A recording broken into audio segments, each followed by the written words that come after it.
mean any war fought by any Muslim. Jihad basically means to strive to struggle. The Hindus and the Muslims will be united. He is not cosmic energy, he is more superior than that. Quran gives you the solution to the problems of humankind. Not that we shall despise each other. That according to Japan, India will be the superpower of the world. We will be a superpower, will be far superior to the Americans.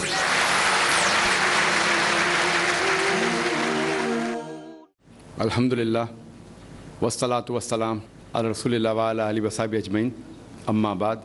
A'udhu billahi minash shaitanir rajim. Bismillahir rahmanir rahim.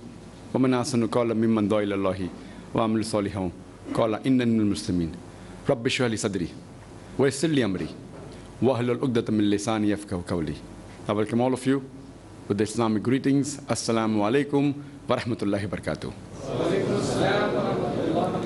May peace, mercy and blessings of Allah subhanahu wa ta'ala be on all of you. We are most welcome to ask any questions on Islam and comparative religion or the propagation of Islam.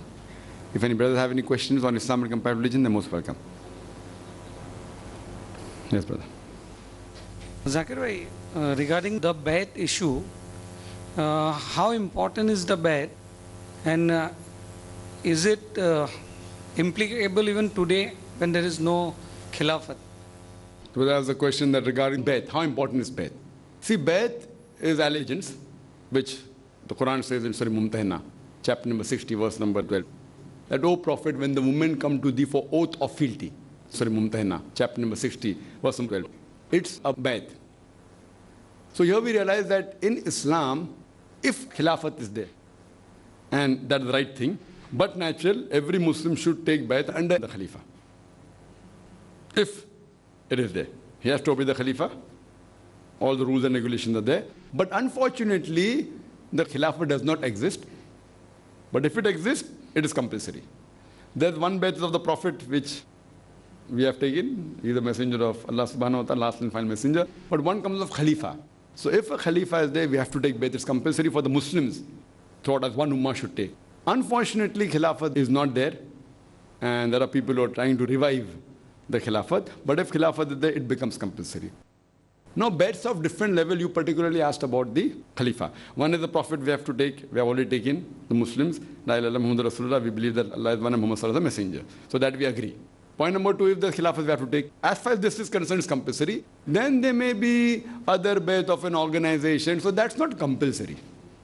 You take a bayt of a person who is the leader of an organization. As you keep on going low, it becomes less and less. Like the Prophet says, hadith, that if even there are two people, one should be an Amir. So now as you go, one is the Rasul number one, then comes Khalifa. Then a leader appointed by the Khalifa is the next in category. Prophet is the highest. Prophet appoints someone, or the Khalifa appoints someone. So that is next in order.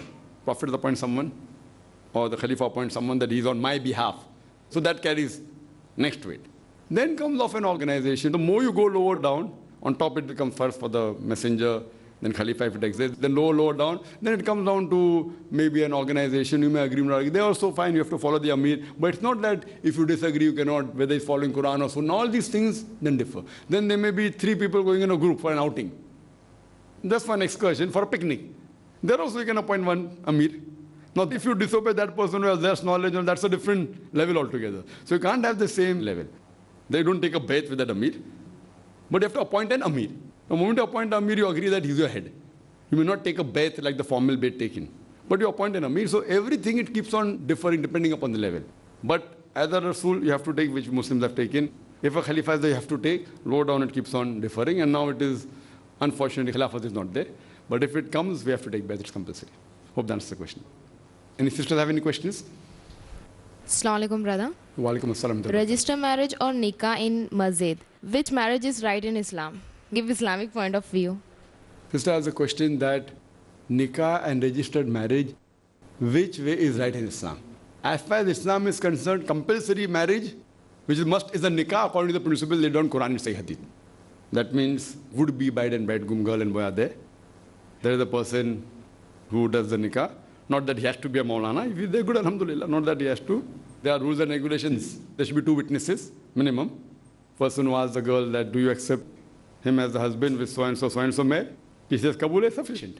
The bridegroom is asked. If he says yes, so only by agreeing, Mia Bibi Razi to kya karega qazi. So if the girl and boy agree, there is a stipulation that a meher is important. but there's no amount less or more depending upon the status of the husband. Even a verse of the Quran can be married. That's all details. But that is the Islamic way, that the girl and boy who want to be married, there are two witnesses are there. There's a person who asks these people and writes it down. Now, as far as registered marriage is concerned, this nikah in Islam is minimum acceptable, as far as Islamic Sharia is concerned. But there are different laws of the country. So if there's a law of the country which doesn't go against the Islamic Sharia, you can follow it. So now the law of the country said, fine, whichever religion you belong to, whether Hindu religion, Christian religion, Islam, if you have married, we accept it, but even inform us. In India, the moment the nikah takes place, it is taking place in Urdu or whatever language you want to write. Mostly it's in Urdu. It can be in English, depending upon the state it comes from. Write it down and give it to the government for registration. So that's totally halal. It's not further Islam, but further according to the Indian government, which is good. Which in Islam it will be mustahab. Not that if you don't register on husband and wife, mustahab means encouraged, because why should you not follow the law of the country if it's not against? So registering that nikah which has taken place, that person done the nikah, anyone else could go and tell the government, now we're husband and wife. So tomorrow if you want to make a passport, who's your wife? So this is registered. Now, there's one more aspect which I mean you may be wanting to ask, which you have used the wrong term. It is a court marriage, or a marriage according to the Indian government rules. Now, registered marriage means you are registering your marriage, which is perfectly fine. But one is a court marriage or a marriage according to the Indian government rules. Is that right or wrong? Then the answer differs. Now, what happens? The Indian government, it follows a personal law.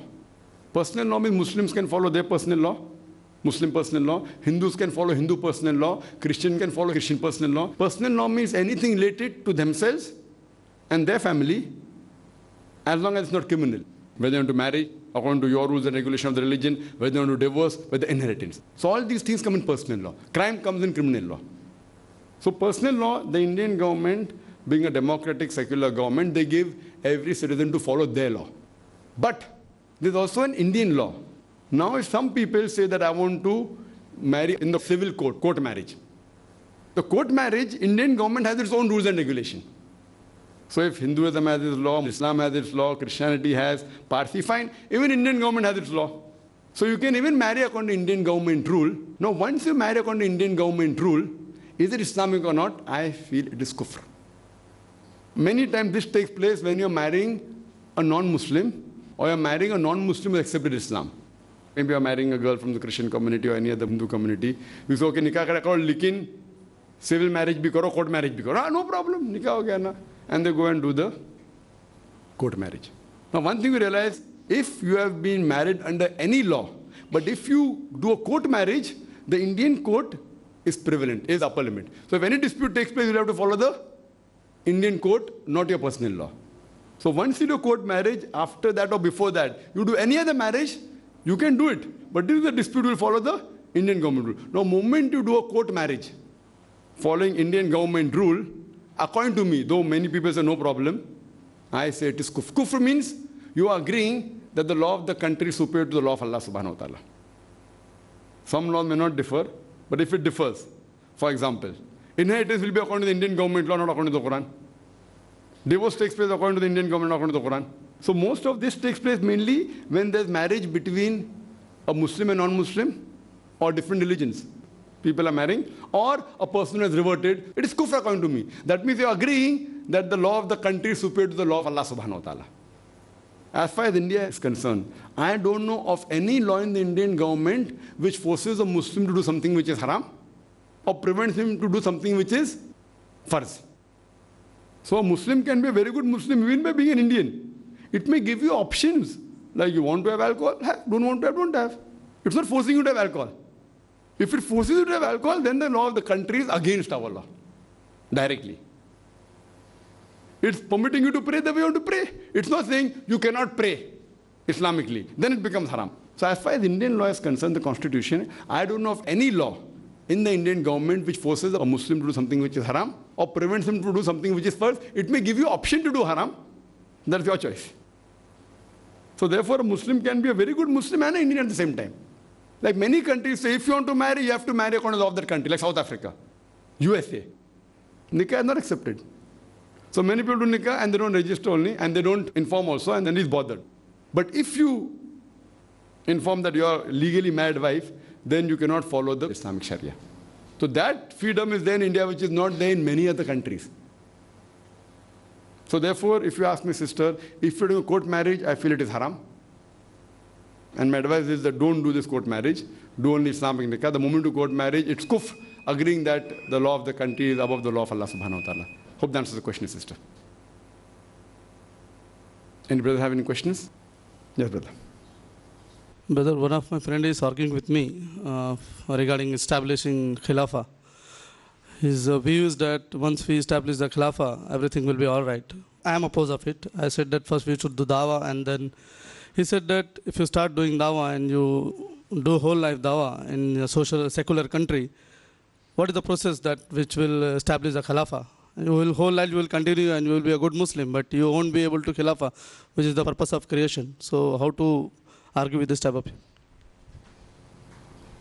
The brother posed the question. His friend says that once you establish Khilafah, all the problems will be solved.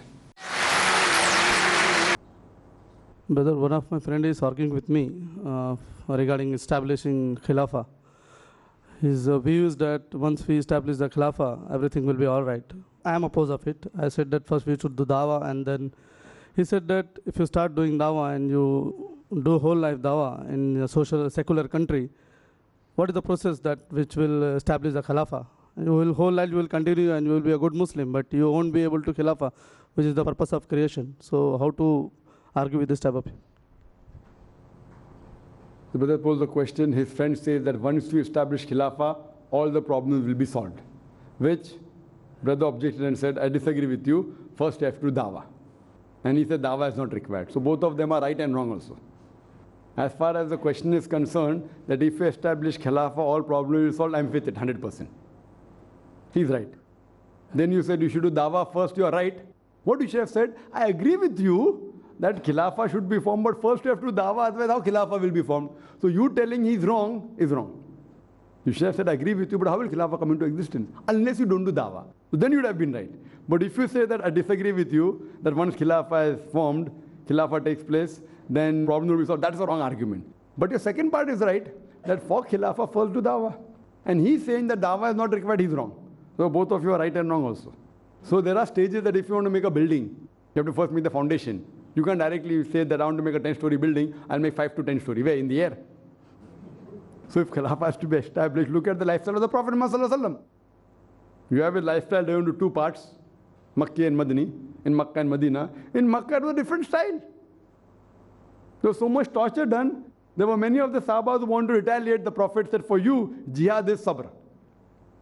So many Sahabas, when torture was done, many Muslims were killed. They said, we will retaliate. He said, no, sabr. The jihad was, sabr means, be patient. And then when the time was right, when he went to Medina, time was right, he gave the permission in self-defense to go and fight. So everything has a strategy. So just by saying that in the air you want to build a castle, so look at the lifestyle of the Prophet and read the Quran, they will know how it should be established. So I do agree with you that dawah is important. That's what the Prophet did. He was one first, alone, one man. Then 5 joined him. Then there were more, slowly it grew, 100, 1,000, 10,000. It grew. It wasn't just overnight. You can't say I'm one and now I'll go and establish Khilafah. How can he? He had Allah's help. He could have done it. He was a messenger. You and I aren't messengers. But yet there was a particular way. Allah has his way. So look at the lifestyle of the Prophet. So dawah is a must. There's a base which has to be formed.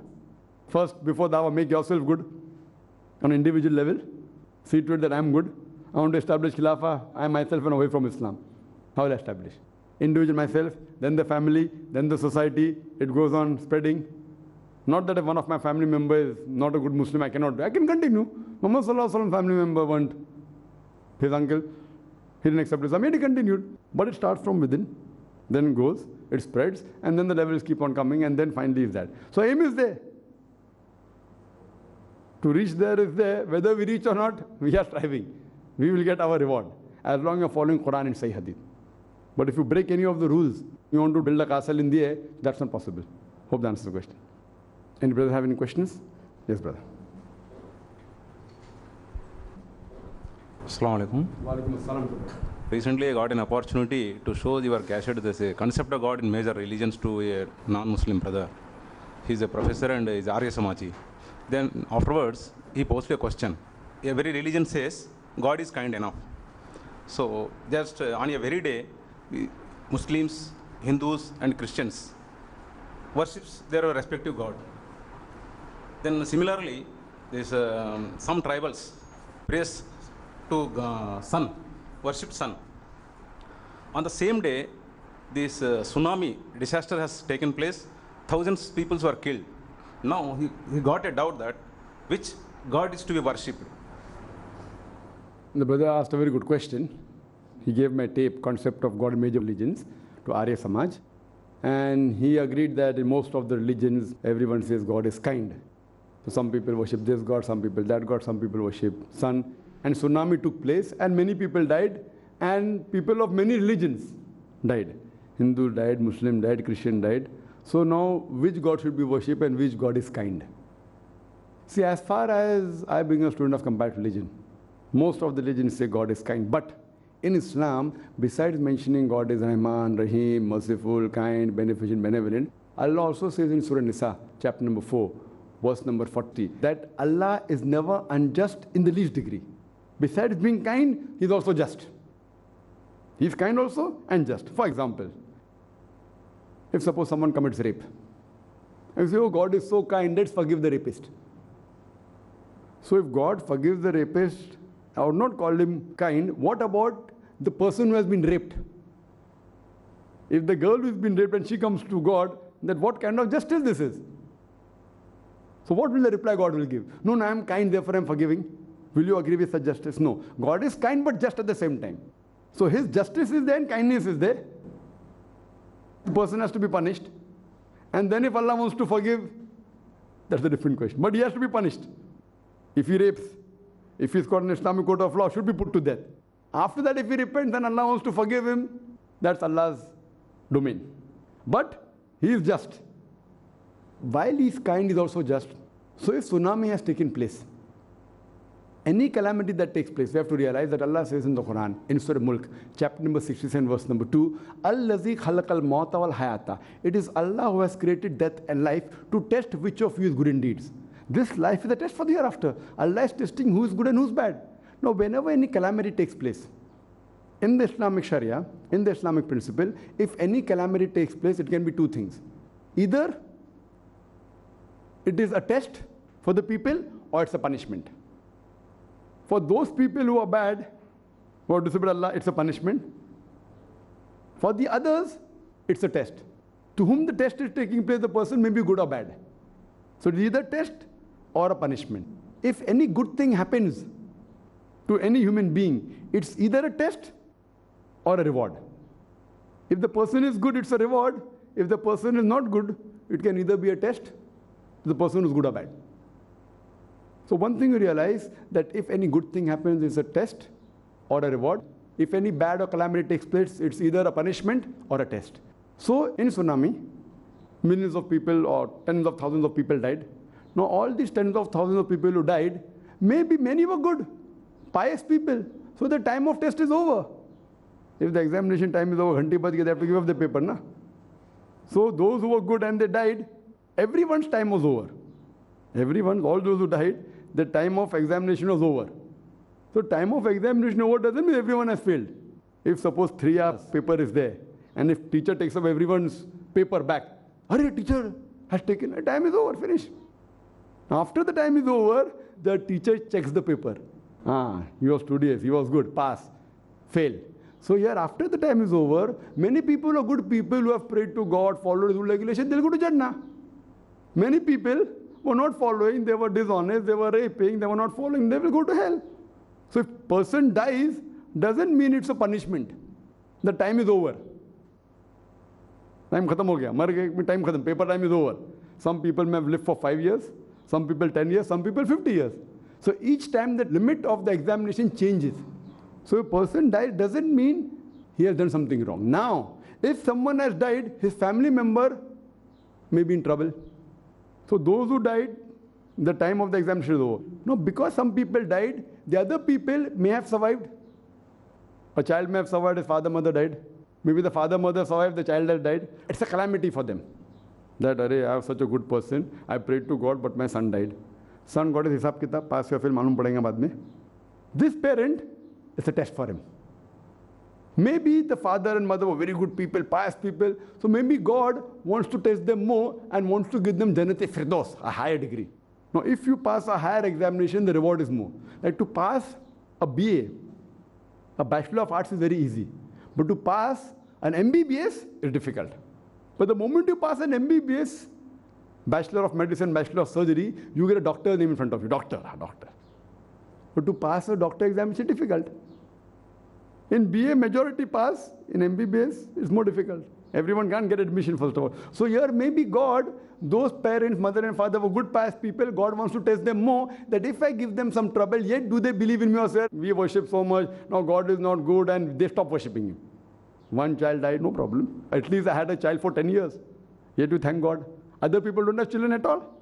So this is how they thank God. So then maybe God doesn't want to give them Jannah, Jannat-e Firdaus. Not a normal paradise, a higher level in paradise. Some people, punishment. Oh, you are thinking that you have power, everything. You think you have money. You can protect your child. You can bribe. Okay, fine. Now your child has died. Yet he continues his bad practices. Or maybe he improves. So when any calamity takes place, either a test or a punishment. Many people who are wrong people, who are smugglers, who are rapists, they are very rich. So do you mean it's a reward? It's a test. You think money can buy everything? Okay, Allah gives you money. It is a test for them. It's not reward. Otherwise, all the Muslims would have been rich in the world. Fine? And either all who say Muslims are actually Muslim, they may be namesake Muslims. Just by keeping your name Abdullah, Zakir, Muhammad, don't become Muslim. Muslim means the person who submits the will to God. So anyone who submits the will to God is a Muslim. But many people are namesake Muslim. Abdullah, Zakir, Sultan, Muhammad. You understand? So here we realize that it's a test. For example, to pass MBBS examination, you have to flog out, stay overnight, then you get. So Allah says in the Quran, do you think we will put you to Jannah without testing you? Allah says in Surah Baqarah chapter 2, that surely we will test you with fear and hunger, with loss of lives and wealth, and what you have gained in your life. Allah gives a promise. He'll test you surely, in one way or the other way. Now, depending upon how the test is. If the test is very difficult, teacher tests a bit leniently. If it is an easy paper, then the teacher tests strictly. This whole life is a test for the hereafter. Therefore, Allah says in the Quran that those who really believe in Allah, they always say, Alhamdulillah. Alhamdulillah means praise be to Allah. We accept it. You try level best, and rest to leave it to Allah subhanahu wa ta'ala. So in tsunami also, it was an example that you think you are mighty power, you are the world power. Then hurricane came, Katrina. What happened? How much they spent? In Afghanistan, Iraq, more loss took place with Katrina, only by hurricane. So for Allah, it is easy. Very easy. We think, we are powerful, we are this. Allah can show you signs just within seconds. All your power and all your technology, it goes down the drain. So all these are signs of Allah subhanahu wa ta'ala. As Allah says in the Quran in Surah Fussilat, chapter number 41, verse number 53. Sanurihim ayatina fil afaqi wa fi anfusihim hatta yatabayyana annahu al-haq. That soon we shall show them our signs in the furthest regions of the horizons and into their soul until it is clear to them that this is truth. So Allah is showing his signs. Whether the stars, moon, whether it be tsunami, whether it be Katrina, all these are signs. Who could have thought of tsunami? An earthquake taking place in the bed of the ocean and creating a ripple and moving at such high speed. Who could have thought of it? Who has heard this name before? How many? Not even one person knew this word tsunami exists, and neither did I know. Now majority people know. This is Allah's sign. So these are signs, and this life is the test for the hereafter. Hope that answers the question. Wa akhiru da'wana alhamdulillahi rabbil alamin. فيا رب إنك أنت السلام منك السلام إليك السلام فيا رب إنك أنت السلام منك السلام إليك السلام لأمرك يرجع أمر الأنام بين يديك قلوب الأنام لأمرك يرجع أمر الأنام بين يديك